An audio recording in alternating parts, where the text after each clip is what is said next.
Okay, so good morning, everyone. In today's section, we will going to study about the support vector and kernel methods. So let us get a brief introduction about this.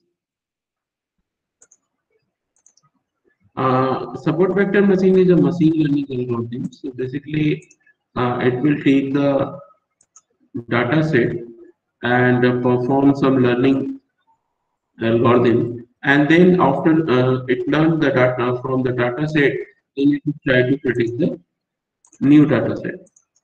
So basically, support vector machine is designed to perform the supervised machine learning. So let us discuss what is a supervised and what is non-supervised machine learning algorithm. In a supervised machine learning algorithm, whatever the data set is provided to us, that particular data set must have a target value. So for every target value, there will be a dependent value. So there will be predicted value and predictive values available in the supervised machine learning data set. But when we are do not having a predicted value in the data set and we are having only the predicted value in the data set, that particular scenario is called the unsupervised machine learning algorithm.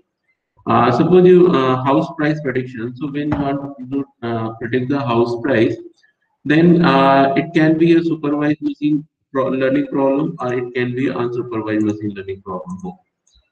In supervised machine learning problem, we will have a data set where we have every property of the house.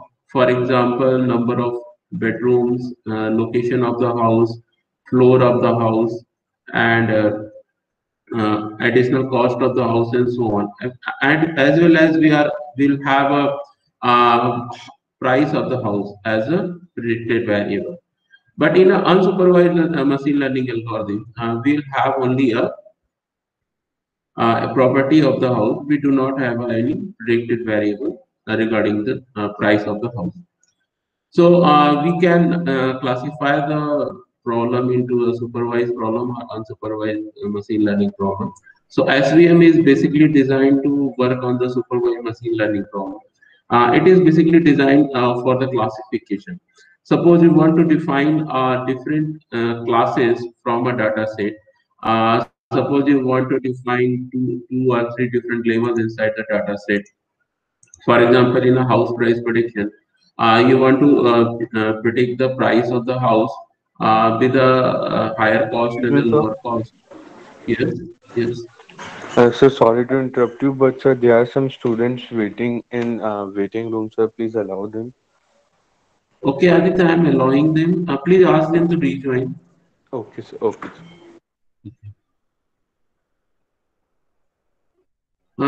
Guys, please join the session at least before 5 minutes to start the class. Okay. Okay. Okay. So support vector machine algorithms are basically designed to perform to solve the supervised machine learning problem. For example, house price prediction, weather prediction.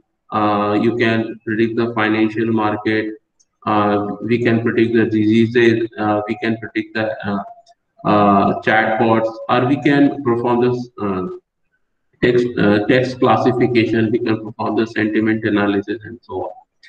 So basically, SVM is designed for the classification problem. So in a classification problem, basically we'll take data set and we'll classify the data set into various labels. So for example, if you are having a data set related to the disease and symptoms, so based on that symptom and disease, we can classify the problem into two sets. One is that particular patient is suffering from a disease or a particular patient is not suffering from a disease. So if we can provide a solution to detect the cancer patient and to detect a non-cancer patient. We can also provide the solution for the detect diabetic patient and to detect non-diabetic patient. So SVM is designed to provide the solution to the classification problem.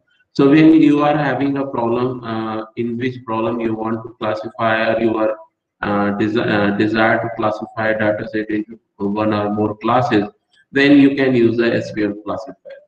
Not only it will design for the classification, it can also use for the regression analysis.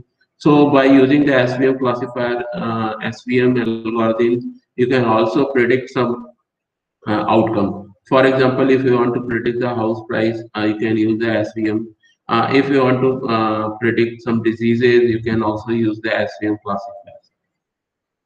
So it solves a variety of problems with little tuning. So there are some parameters inside the SVM algorithms, and you can use tune those parameters as per your problem's requirement, and you can generate solution for a variety of problems.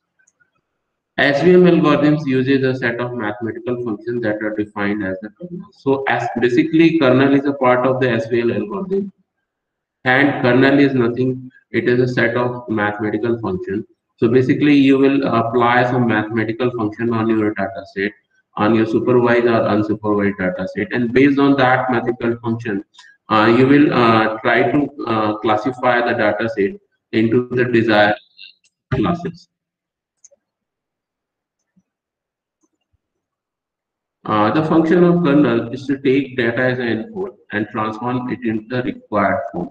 So suppose you are having a large data set and you want to process that data set into the different classes, then the kernel will come to the hell, and it will take the large data set and transform into the required form that is suitable to the SVM classification. Different SVM algorithm uses different types of kernel function. So based on the kernel function, you can define multiple variant of the SVM algorithm. For example, you can define the linear SVM classifier. You can also define the non-linear, polynomial, radial basis function, and sigmoid function. So these are the different kernel functions. These are the different mathematical functions that can apply in the SVM algorithm. And based on that function, you can provide the solution to the various problems. So it will also depend on the problem and on the data set. So you have to check each and every function, kernel function available in the SVM. And by tuning the parameter, you are trying to find out the solution with the best accuracy score or best prediction score. And based on that accuracy score, you will find out the your correct model. So it is if you want to find out the which is the best kernel function for your problem, you have to check each and every kernel. You have to check some kernel function on with the SVM on your problem, and then based on that, based on the solution, based on the result, you can find out that which SVM algorithm is best for your problem. The kernel function returns the inner product between 2 points in a suitable feature space. So basically, kernel function is a mathematical function. So when you are taking a data set and you are representing this data set into,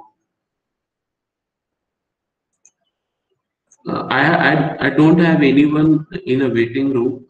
Please ask a student to join the session, rejoin the session. So basically, it is a mathematical function that will provide the inner product between 2 points. So suppose you are having a n-dimensional data set and you are representing into the n-dimensional spaces. So what is the kernel function will do here? It will take the inner product between the 2 points and trying to find out that what is the similarity between those points, and based on those similarity, it will classify those points into a certain level or certain classes. Define a notion of similarity with little computational cost even in very high dimensional spaces. So it will basically work on the similarity between the two different data points. So when you are having a data set related to any houses or related to any disease and symptom, so based on that data set, it will find out that what is the similarity between the two different data set or two different data point in an n-dimensional space, and it will find out the based on the similarity, it will define that particular data set will be lie in a certain classes or certain level. So it will have, it is a computational cost solution, so it will require a more computational cost, and you can perform it in a very higher dimensional spaces. So please read this point.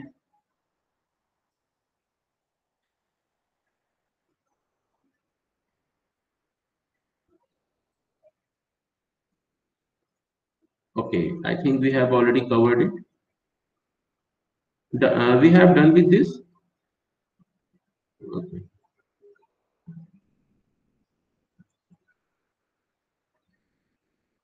Okay, okay.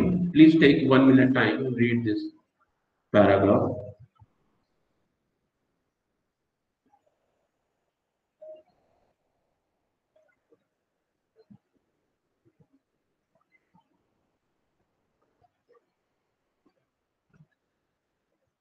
Okay, so you can find out that in this problem, the child is trying to buy the strawberry, and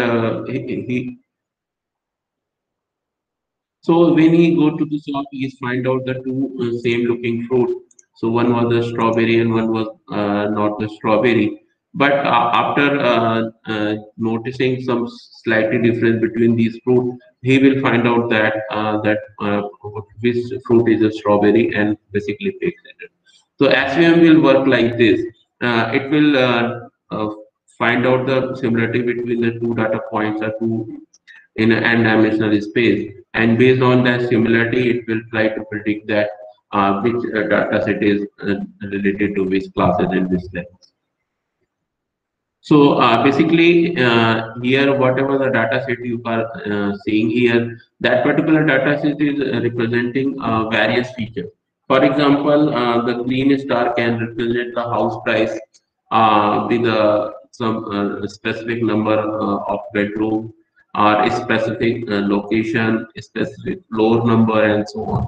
And again, it can also represent your medical disease information. So it will represent the certain symptoms and so on. So based on these information, we can map this data point into n-dimensional space, and you can find out that based on slightly different features and their values, these all data points are distributed in the n-dimensional space.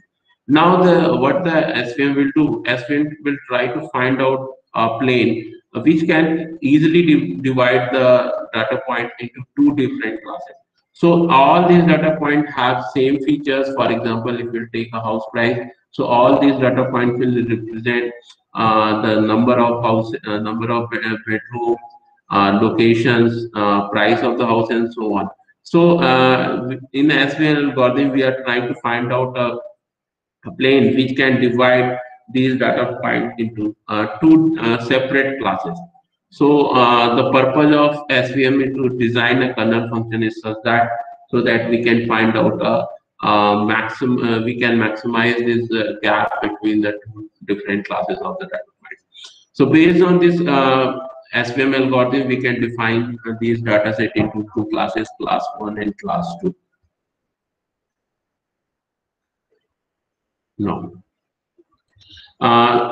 You can see that there are few information in this image. One is a support vector, one is a optimal hyperplane, and one is a maximizing one. So when we are trying to find out a plane which can separate the data set into two different classes, and we are actually trying to find out the support vector. So support vector are those data points which will lie on the outer of the plane, and we are trying to find out the margin between the plane and the support vector, and we are trying to maximize this margin as much as possible. So the whole purpose of support vector machine algorithm is to find out these support vectors, and based on support vector, we can classify that certain new data set is related to the class 1 or class 2. So in machine learning, kernel method are a class of algorithm for pattern analysis. So basically, we are trying to find out certain patterns inside the data set, and based on that pattern, we can classify those data set into different segments.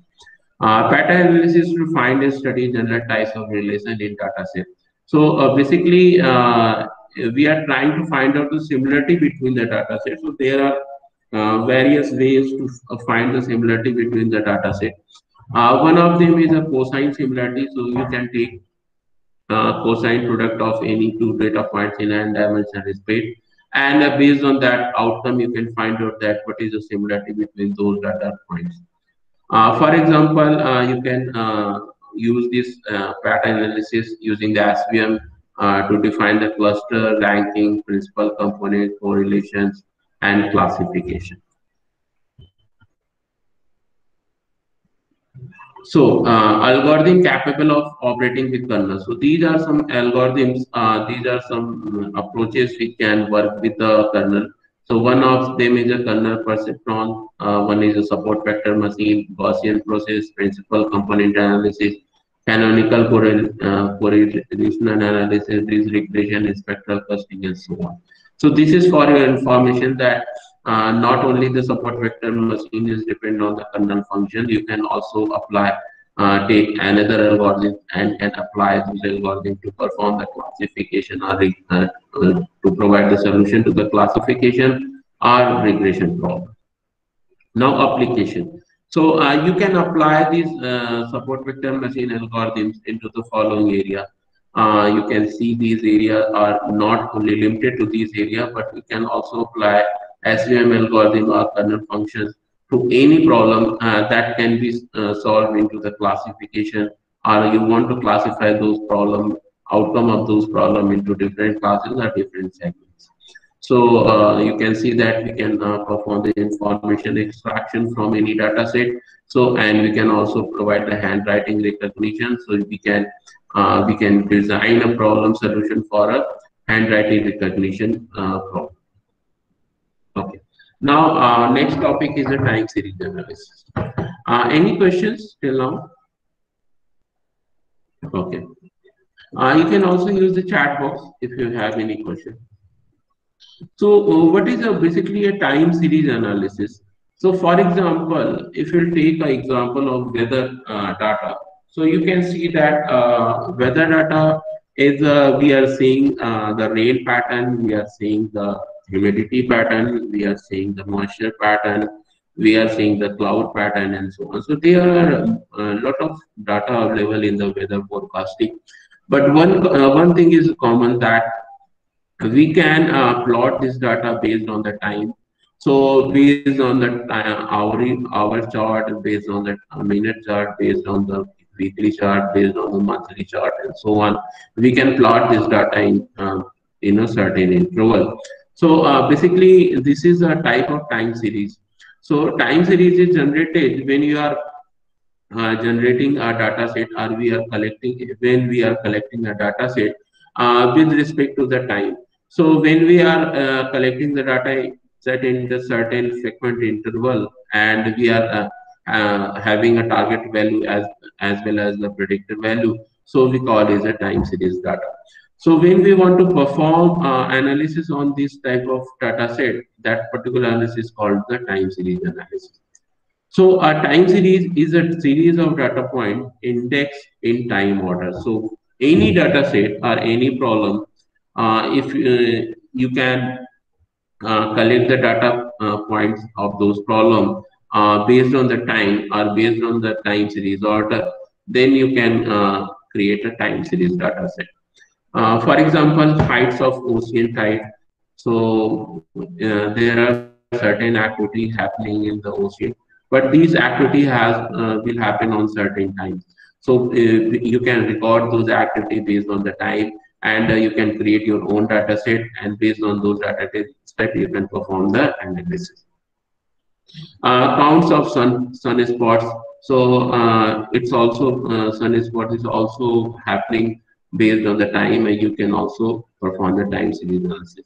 And the daily closing stock market of data. So all of you, we are aware about the stock market.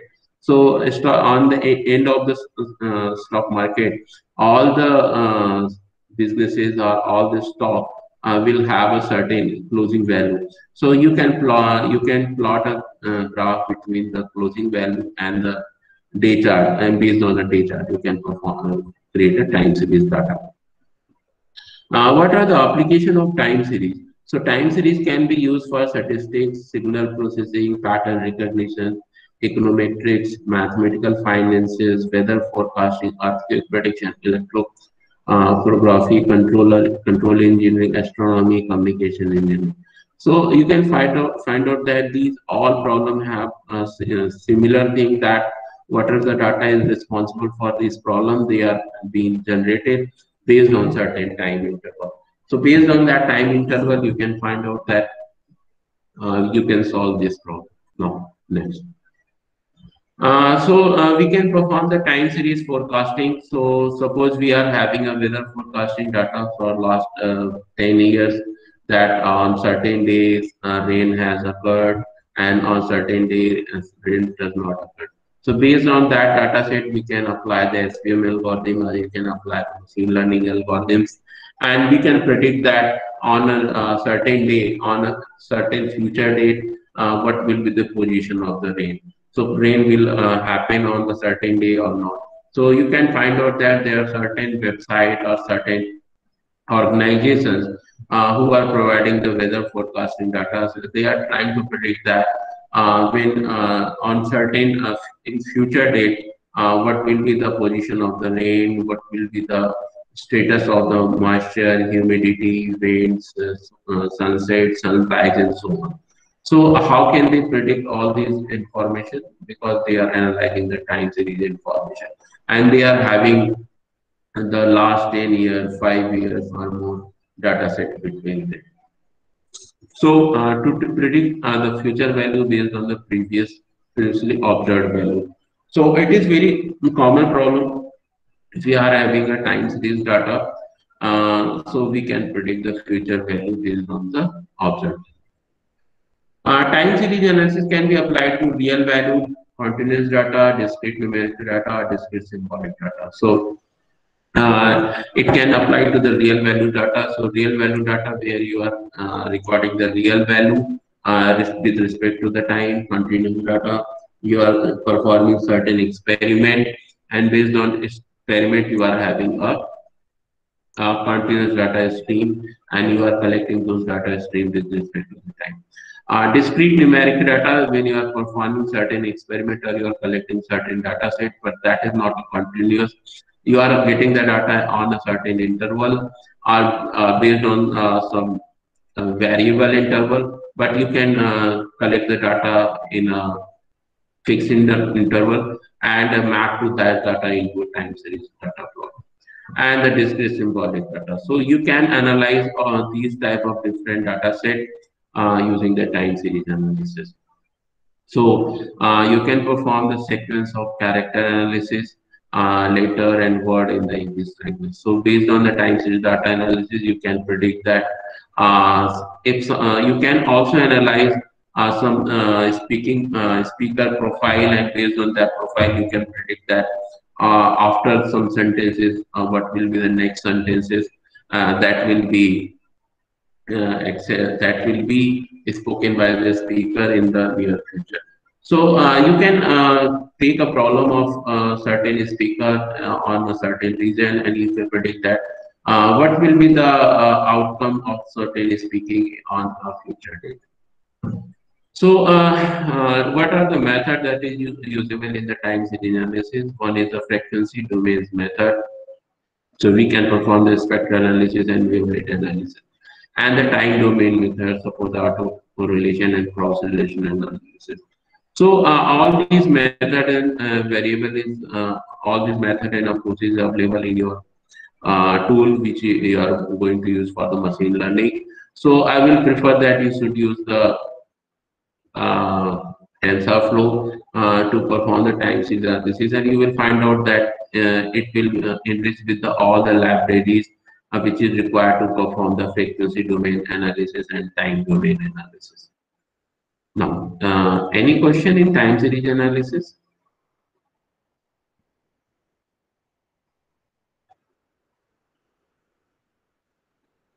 Okay, so let us move to the linear system. So what is a linear system and what is a non-linear system? So when you are having a linear relationship between your predictor and predicted variable, and then you are defining a linear system. But there is not a linear relationship between the predictor and predicted variable, then you are having a non-linear system. For example, if you can see that variation on light level on a single receptor over time, a spatial distribution of light entering the eye. So these are some problem which is related to the linear system problem.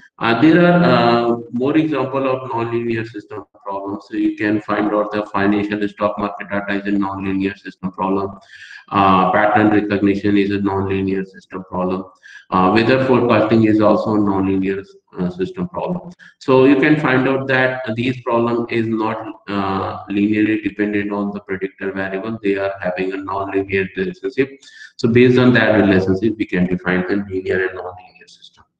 So a linear system is any process or entity that has one or more well-defined input and one or more well-defined output. Next, linear system analysis refers to a set of mathematical techniques used to analyze system with a linear assumption. So you will take a math, you will have to take mathematical technique and you to analyze all the linear system with the linear assumption.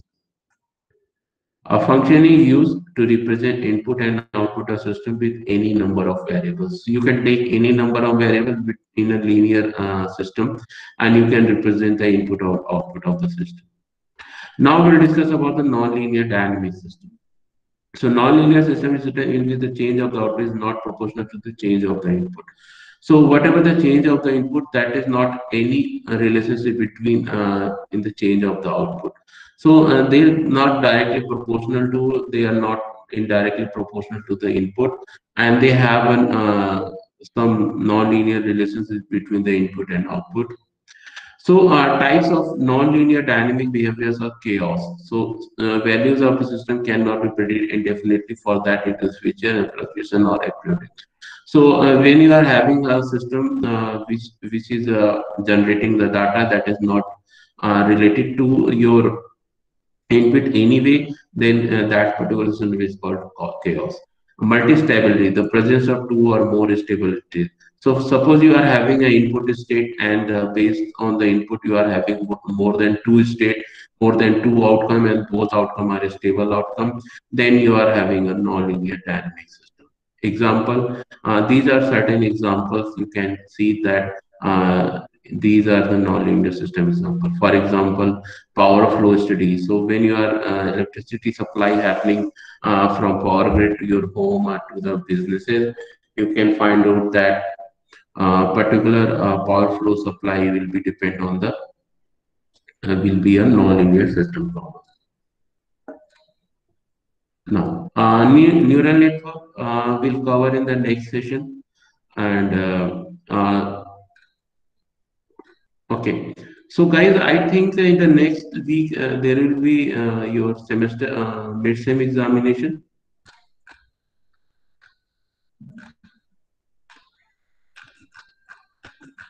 Am I audible to everyone?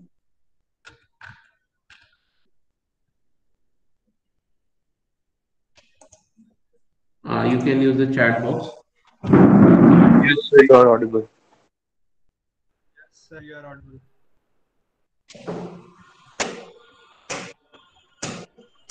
So, one moment.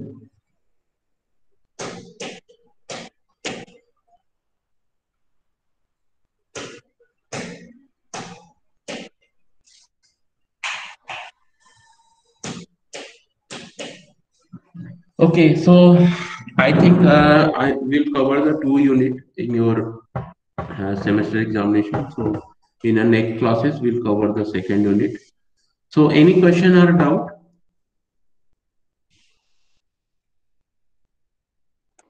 Because I do not want to cover the neural network today because that will be enough for today's session. So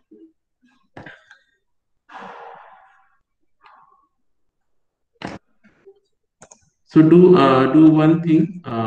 We have studied about the time series analysis. So try to give at least two example, two problem that can be solved using the time analysis. So that is the problem today, and provide this example of time series analysis.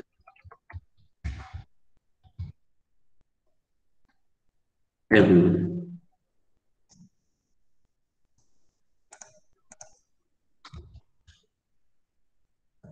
You can take 2 minutes time or 5 minute time to provide the solution. If you have any question or doubt, you can use the chat box.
Okay, only one response from your side.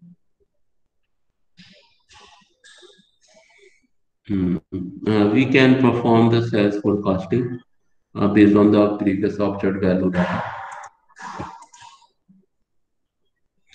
Please provide more solutions.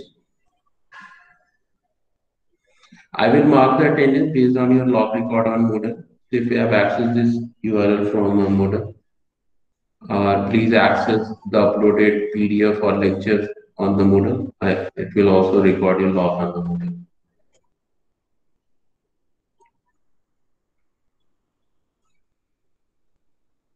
Okay, so that is all for today's session.